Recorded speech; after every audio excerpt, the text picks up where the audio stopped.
Hey YouTube, Dave here, and I just wanted to make a follow-up video to my last video about letting go. And one of the questions that I got was, well, what do you do when you're not able to let go of something? Maybe perhaps you know you should, but for whatever reason you can't. So I'll just address that to the best of my ability. So let's start. You have to go through the practice of letting go of things to know that it's safe to do so and that it is always beneficial to do so. The safest thing that a person can let go of is the past. Uh, we should all be conscious enough and aware enough here to realize that whatever is in the past is not in front of us, and that we don't need to still keep acting like the past is around us. And since it's not right in front of you, you know that it's not really real in any sense, but what you carry with you. So the first thing to practice letting go of is the past.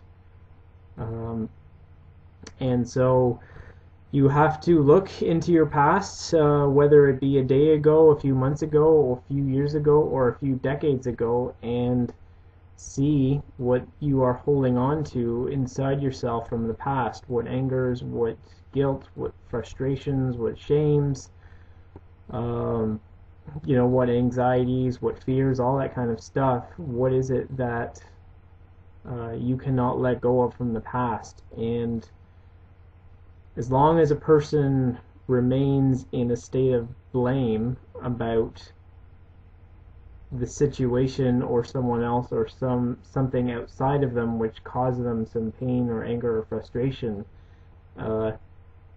then they will not be able to let go, because they're always going to hold on to this ideal that it was someone else's fault or someone else's problem or something like that. So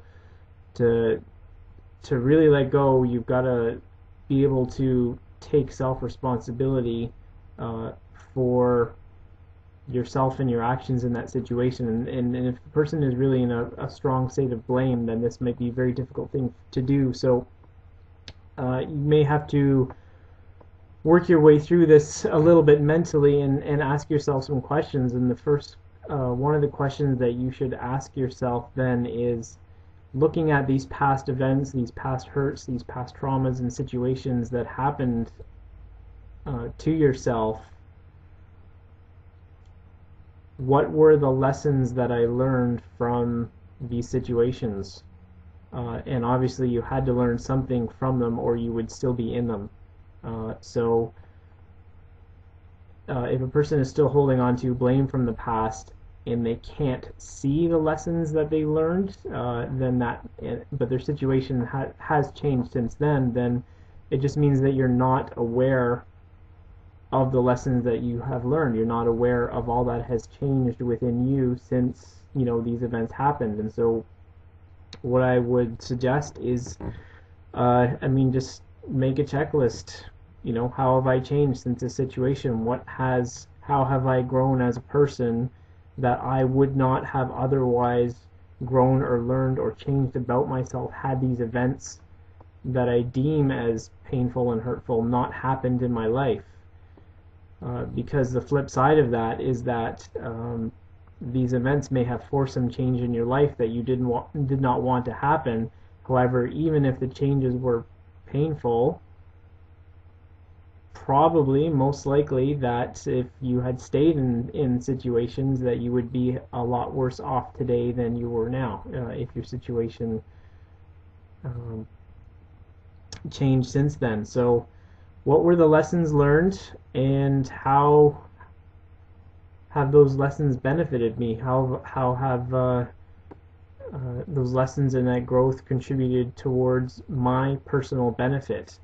So you can actually, by then answering that question, and if you can't see it right away, then obviously ask for advice or help from other people or someone else who can say it, see the situation a little more clearly, so you can see how you have actually benefited from those painful events of the past. And once you are able to start to see how you have benefited from those events from the past, there's a slight shift in focus, and the shift in focus drifts away from one of blame and projecting outwards onto other people, and the focus then starts to actually shift towards yourself, and that once you slowly then start to shift the focus towards yourself, that's maybe probably the first step in that letting go, is that shift in perception that, oh, maybe there was actually a tiny bit of good that did come out of that somewhere, somehow,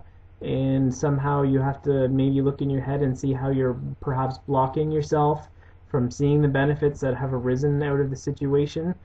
But once you can start to see that, you then start to reinforce that, and you start to look at those behaviors that you have changed and adapted since those past painful situations, and how they continue to play out in your life, and how they have benefited from you, and what you have learned from them, and how you have taken your lessons and applied them and helped other people who have maybe gone through similar situations. So once you see the benefit and you reinforce the benefit, and you see the good things that came out of the situation, the shift becomes more from all the bad things than the negative. Now your focus shifts and becomes more slightly towards the positive end, and you just reinforce that, and you relive that in your head, and you relive that in your day, and you keep telling yourself, and you build that up until you finally get to a point where you see that there was purpose and there was a reason for those things that happened, and that eventually you start to see that it was actually necessary that you go through those things for certain reasons that maybe you couldn't see at the time.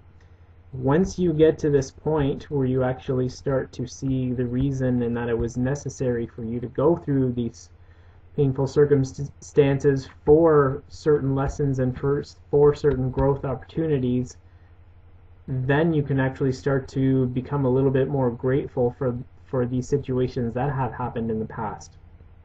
And once you start to actually finally are able to truly get to a state of gratitude for why some of these things have happened, you don't have to then force yourself to let go of anything. It just happens naturally. It just kind of falls away, and it's not going to be controlling you. It's not going to be in your mind anymore. You're not going to be carrying it around with you. And you will finally be able to have that sense of gratitude, and also give forgiveness to who you perceived may have wronged you in the past, which actually just means that you're finally letting go of your own anger or resentment or guilt or shames or whatever about the situation. So that's probably a very good place to start, and it's a very safe place to start, because if a person is unable to let go of something, there's definitely some type of fear that person has created in their head of some worst case scenario or punishment or some disaster that's going to happen should they let go of this thing, that even though holding on to this thing is causing them suffering. So excuse me, letting go of the past is probably the safest place to start, because you really actually don't have to let go of anything but anything physical. You just have to let go of the ideas that you hold in your head, and that's all, and that should be a very safe thing to do. The next thing to practice with letting go is, once you get past that, then is starting to practice letting go of certain emotional states, because if you can't let go of something, it means your fear is greater than your willpower. And your will and your freedom to choose is then compromised. And in any situation where your free will is not your own, obviously you are disempowered, but you have to practice not letting your emotions dictate your actions, particularly your negative emotions. So whenever negative emotions come up, you do have to practice letting go of them, and that just means that the actual best way to let go of negative emotion is actually to feel it fully. You have to face it and embrace it, and whatever it feels like, you have to accept that negative emotion is there in you. You have to feel what it's like in your body, and you have to let it out somehow. Find an outlet, which could be a creative outlet, or it could be music, art or music or poetry or whatever. It could be more of like an activity outlet. If you're feeling frustrated, you can channel that into exercise or whatever. So you want to be able to not let the negative emotions rule you and cause you to do things that would be further harmful to yourself. So you have to find a positive outlet to channel those emotions out into, and those emotions have to be released and fully felt. And when that does that, when you go through this process, then your willpower can now start to assert your free will, your freedom to choose. You can now assert more willpower over your emotions, so your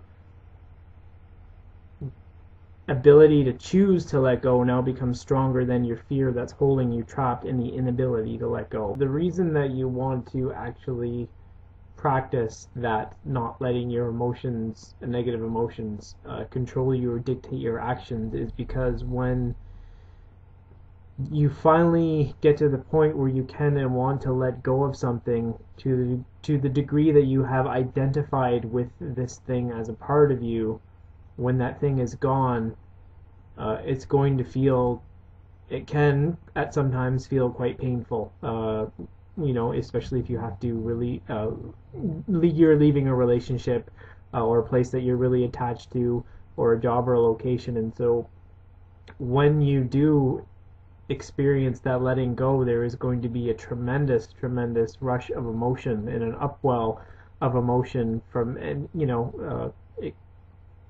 from anything to being frantic, to fearful, but also to a lot of pain and especially a lot of grief, because if you have identified with this thing or this idea as being a part of you, when it's gone, you feel the suffering of that loss. And so when you're letting go of something and it does mean that much and you are so attached to it, that emotion is going to come up, and if you haven't practiced not letting your negative emotions control you, then those emotions that you experience when you try to let go are going to drive you right back away from the process of letting go. They're going to drive you back into the safety zone, or what you perceive as a safety zone is what you're comfortable with. So that is the reason why you should practice letting go of having the emotional states control you, just because of that rush of emotion that you do feel when you let go. And again, you just have to fully face that and feel it and let that energy out of you, and know that it will eventually dissipate, and when it does, you'll feel a huge, tremendous weight lifted off your shoulder. The next thing is letting go of any fears about what you have created in your head about the future, because no one can tell on this specific date this is exactly going to happen at this time. The future is only really, the best you can do is speak about it in probabilities, and you've got to be aware of what's going on in your head, and you've got to think about, okay, well, if I can't let go of this thing, what are these disastrous scenarios in my head that I'm building up that I think is going to happen to me if I can't let go of this thing? And then you've got to be able to dive into some of the belief systems and find out how you are fooling yourself as to all these possible scenario and events that can happen, because when you're in a state of fear, that is going to project onto everything around you, including your thoughts of what's going on in the future.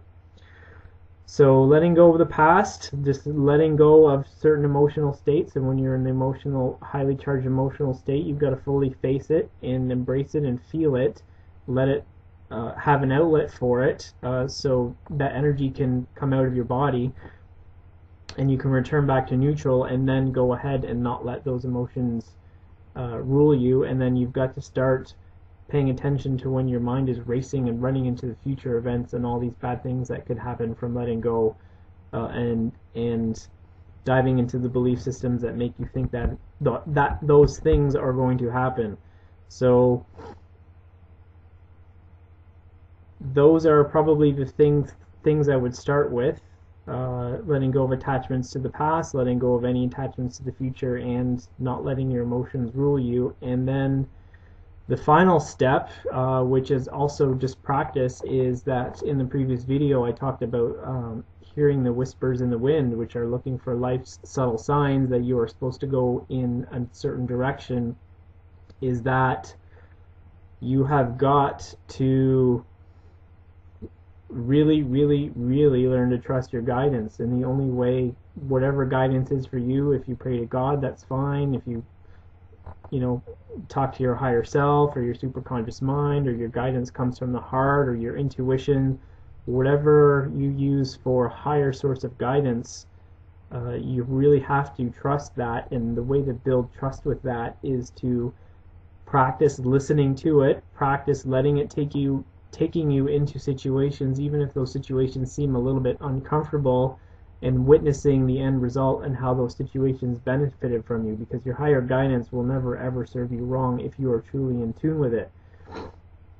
So you've just got to practice going through the process of trusting your guidance and trusting your intuition, trusting your higher mind, or your divine guidance, whatever you want to call it, and just doing that over and over and over and over again, and building up confidence in that as a method for navigating your way through life. And then once you can do that, you finally get to the point where you can start maybe letting go of some of the bigger things that you're holding on to. But it's all about safety, really. I mean, if you're living in the illusion of fear and you can't let go of something for some reason, your mind has convinced you that you are not safe, somehow letting go of these things. So you have to find out how you're deceiving yourself in that illusion and going into those belief systems. So there you go. That's what just came off the top of my head when I thought about when I've had difficulty letting go of things in my life, and how I sort of got around that. So hopefully that helps anybody who's watching this video, and take care.